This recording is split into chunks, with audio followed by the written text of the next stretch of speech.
Pwede natin ito yun. Ang sa bahay. Ano rin? Ano nagkali?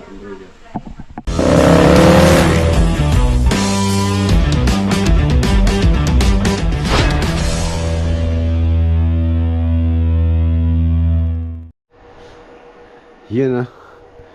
Ayan mga boss. Update tayo dito sa solar natin, system. Ayan, natapos na-install kahapon. Ito na po yung battery.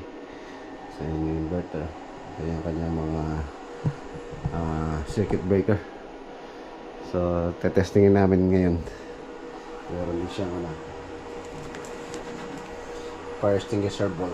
Ayan siya. Ayan yung ganun. Yep. Nakaterminate sila.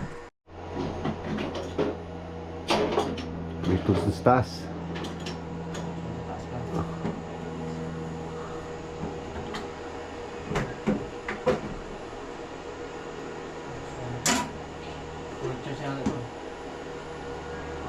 Full charge na? Yung battery, full charge na rin ito, no? Full charge na rin yan. Full charge na, 100%. 100% na, naka-idle pa siya ngayon. Ayan, namatay na.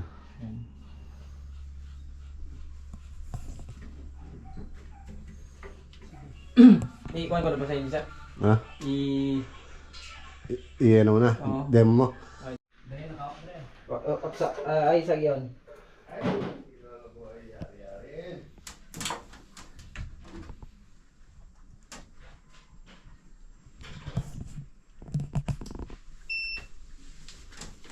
Lang.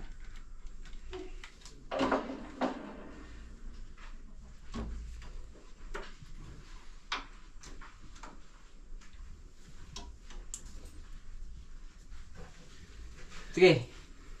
Oh. Nakapa mo dyan. Yun, oh. Gumana na.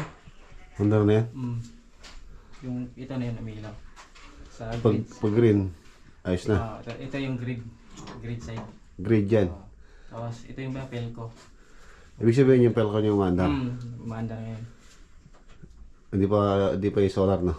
Wala pa. Pinatay ko pa yung solid side banda. Lagated pala yung pag-wiring niya, no? Medyo komplikado. Komplikado sir. Medyo madami talaga. Madami.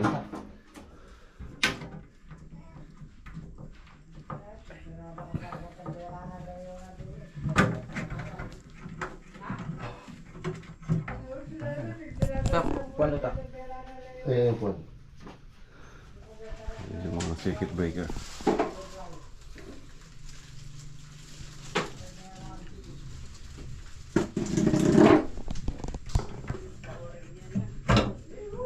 Circuit breaker. Start natin isa.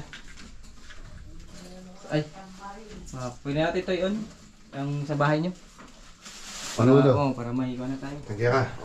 Ito lahat, yung ano na. Kasi hiningi kaya pa. Sige. Dito yun. Ito yung sa bahay doon na isa. On na lahat? Para may pumasok na sa... Iwan ko na lahat. On mo na lahat. Nakapatay pa yata yun. Yung main, nakababa. Yan. May kuryente na. Ano na?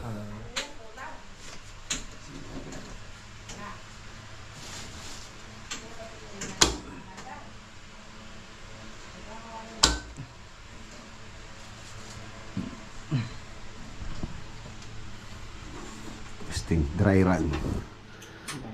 Testing.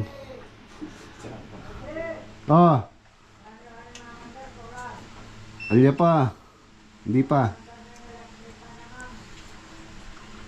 Pero ko pa yun.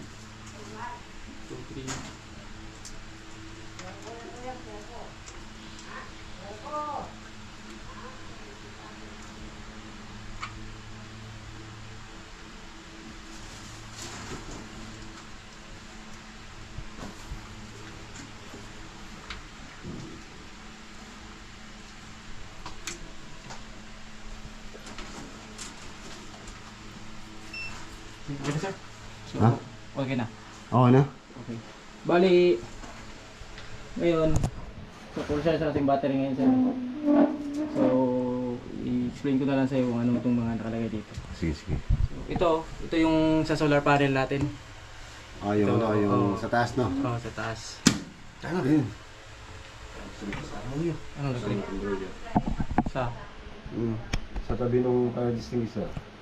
Ito? Oo, bumaba nga. Ang bong niya. Tripping siya. Nag-click yung isa. Nag-click.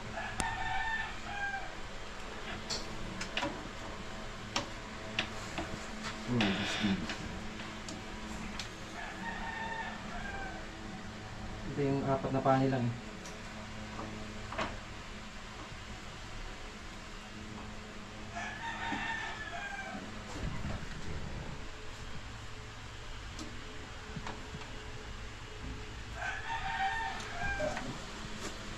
Tingnan ko sila.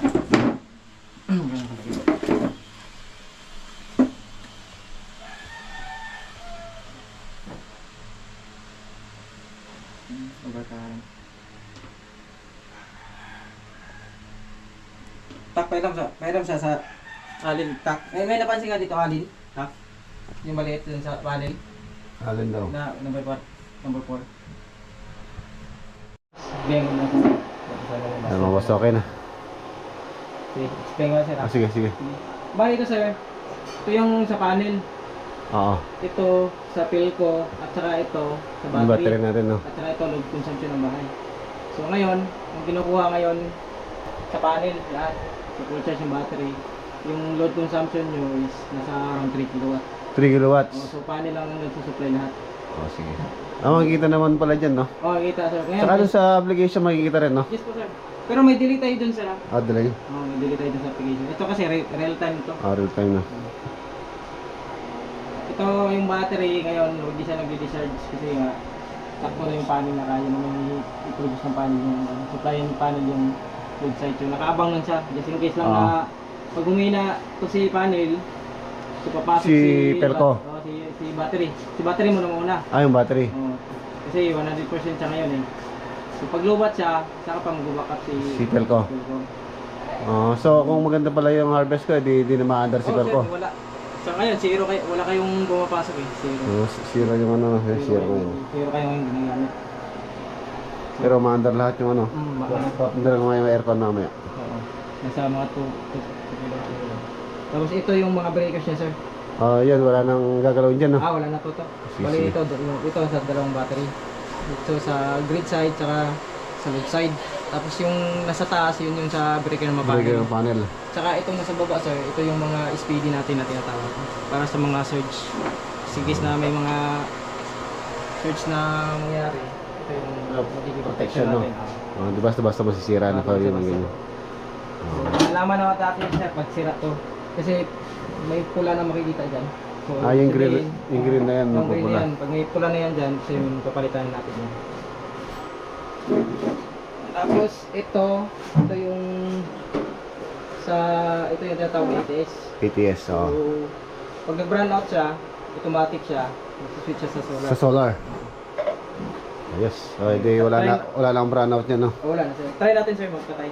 Patay mo lang sa likod. Oh, kakat natin yung ano, yung Philco. Kakat natin yung pen ko. Meron naman pong switch dun sa likod. Ikakat namin yung Philco. Oh, magaan siya, no? Bali mo switch siya nun, no? Ikot siya sa dun sa solar. Okay na, Tak? Serious lang.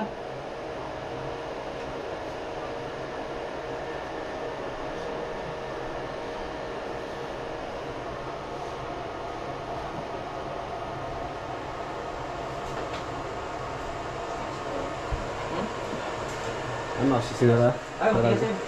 Safe lang. Slider to eh.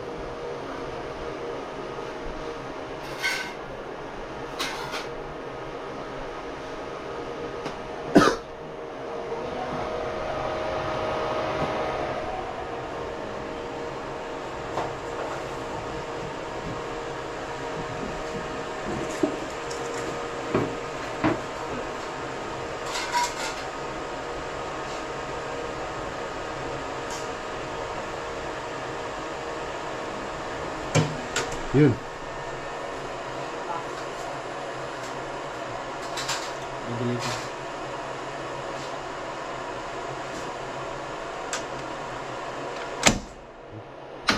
Yun. May delay siya na 10 seconds sir. 10 seconds na. I-adjust ko sa 10 seconds. So, pagka nag-burn out, ibig sabihin, automatic siya, mag-on na. Puro solar nang gumagana dito sir. Puro solar niyan, no? Oo, kita natin dito na. Ayun, kita natin. So, pag may off-grid yan sir, ibig sabihin yan, Wala. hindi ngayon active si Pelco. Pelco. Ibig sabihin brand out siya. Ayos. Pag babalik na naman yan siya, wala naman yung check. Pagka binuksan yung nagka-power na, no? Pag bumalik na yung power natin. Ayos. So. Ayos. Ngayon, malakas yung panel natin ngayon. So, pero at pilot na yung load ng bahay. So, pilotin yung kinukuha niya. So, pantay lang po siya sa load. So, ano lang yung load, ano lang yung kukuhin niya sa panel. So, ngayon, STP lang naka-ID lang yung battery natin. So, waiting na lang siya mag-discharge paggabi. Oh, kagabi, no? Kagabi si for sure, puro pagka na ano, Ngayon, battery may araw na pa tayo ano. ngayon eh. So, Oo. So, paano mas yung- maganda pagka araw. So, ano na, Oo, walang libreng kuryente, no? libre talaga sa umaga. Kung may battery ka pa, wala talagang papasok na pelito. Ayos. Puro solar po yun, maganda. Kita mo naman dito. Pag may makakita ang grade. Meron pa ako mga was freezer, mayroong rep, may rep doon, tapos tatlong aircon. May washing machine, oh, may washing machine, submersible pump para sa water. So, ayan, libre. Ayan, sige. Pagka red, ibig sabihin, Jeff, solar. Yes po sir, solar. Pagka red. Oh. Pag bumalik niya sa green, ibig sabihin pelko na yung nakabalik na yung pelko. Makabalik na siya, no? Oh. Pero solar pa rin naman dar Oh, nun, no? pero solar pa yun. Priority tayo sa solar. Oo. Ayun. Mas okay na. So, ayun. Ayos. Ayan. Babalik na natin yung... Ayan, 10 seconds. Ayan, no? Mas mabilis pala siya pagka ano, no? Mabilis na siya sir. Pagka- Bali 10 seconds lang natin yung para sa switching na po papuntang Pamuntang solar, no? Mga 10 seconds. Yan, just Meron siyang delay na 10 seconds. Ayos. Okay na. Tapos, din mamaya, appear na yun mamaya na check. Ayun po. Yung ano, no? May reconnecting time kayo yan sir. Yung sa may on-grid. Itiro ko. Mamaya, check na mamaya. Hindi ko pala na-explain to sir. Bali, itong nakalagay sir. Ito yung pares yung design natin.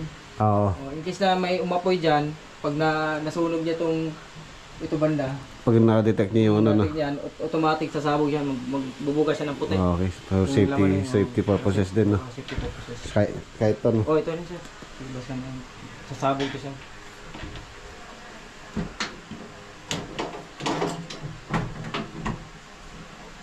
Okay. Thank you. Ayan, maraming salamat kay ano, parang Gian, saka kay Jet, saka kay Ivan, ang team ng Solar Boys. Pag-install ng solar natin, 12 kilowatts. Bumalik na siya. Pag bumalik na, no? Okay. Ibig sabihin niya siya, pag nag-normal na siya, babalik na siya. Ayos. Talagang mga tagmamaya ito.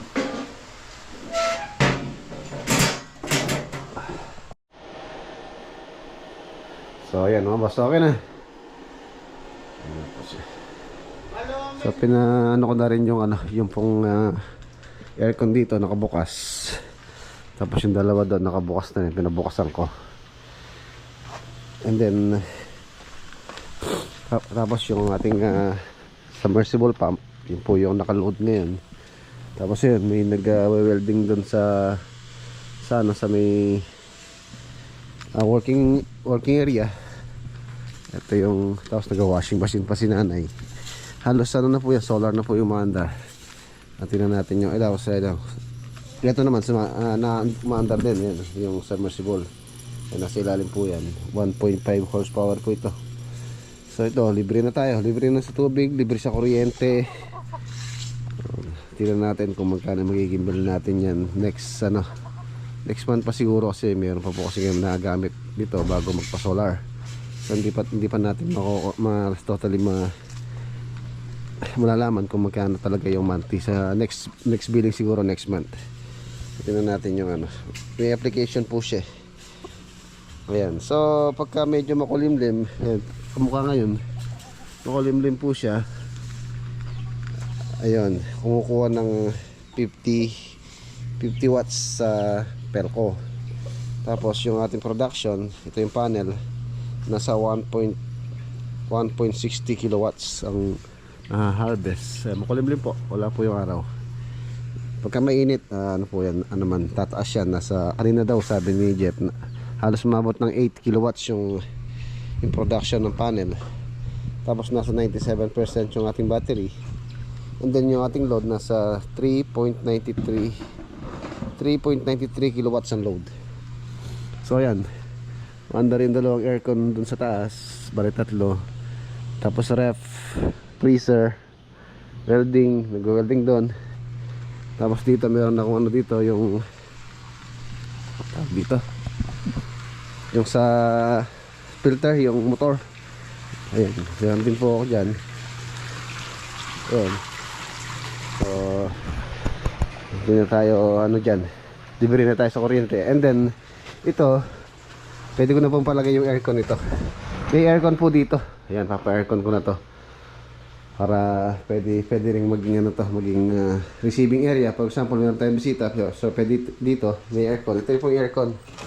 Ito yung solar panel, solar lights na nasira nung bagyo. Ayan, ito yung aircon. Ayan po yung kanyang indoor. So pwede ko nang pa-install para magamit na rin. Nung time kasi na ano mga boss, yung transformer po dito is nag-overload, low voltage. Nasira. Nung nakaraan kasi wala akong power dito, alas maghapon. Pinalitan na po nila yung transformer dito sa may poste. So ngayon, maganda na po yung kuryente rito. Ano na, stable na yung kuryente, hindi na po naglo-low voltage. So isa rin sa magandang magandang nangyari na stable na yung kuryente dito sa area. Hindi na po low voltage. So ayan. So mamayang gabi, obserbahan ko rin, bubuksan ko yung mga ilaw dito. Tapos kung hanggang maaga, hanggang maumaga, mabukas yung aircon. Kung ilang percent yung battery na matitira. Ayan. Mamayang gabi kasi alas battery na po yung under niyan for sure. Ngayong may araw, so yung panel po yung maandar. So yun, malalaman natin mamayang gabi. Siguro hanggang mamaya naman, tingnan natin yung hanggang mamaya naman pagka maraw, ano po yung yung battery mag 100%.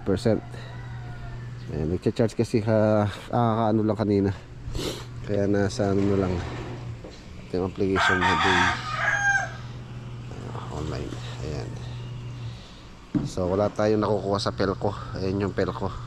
So wala, zero. Tapos 97% na battery natin. Ang output natin 4.10. Tumaso 4.10 kilowatts. Ayan. So ang excuse me po, medyo sinisipon. Nagastos pala dito mga boss. Actually hindi naman po biglaan. Ang inuunti-unti ko lang tulad nung nakaraan. Bumili muna ako ng inverter. Yung which is yung day na 12 kilowatts kay parang chicken ko po binili yun. Ayan, naka-ano na tayo doon. Naka-save na tayo doon dahil mura lang po yung binibigay naman sa akin, tsaka yung mga accessories tulad ng yung mga panel. So yun lang binayaran ko, and then yung labor.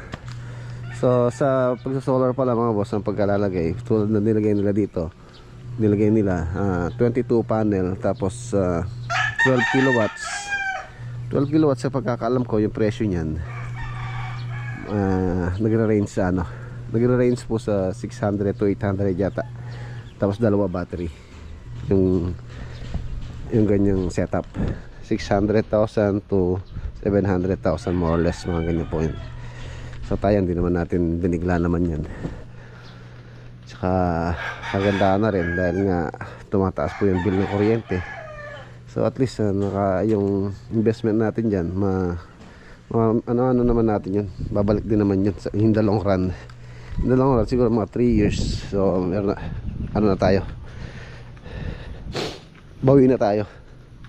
Ayan, kahit maghapong mandar yung motor na yan or yung ating submersible. Gumamit ng tubig dyan, okay lang. Yan. Dahil nga libre na yan pagka may araw. So yun, okay na po. Masaya ako sa kinalabasan ng proyekto.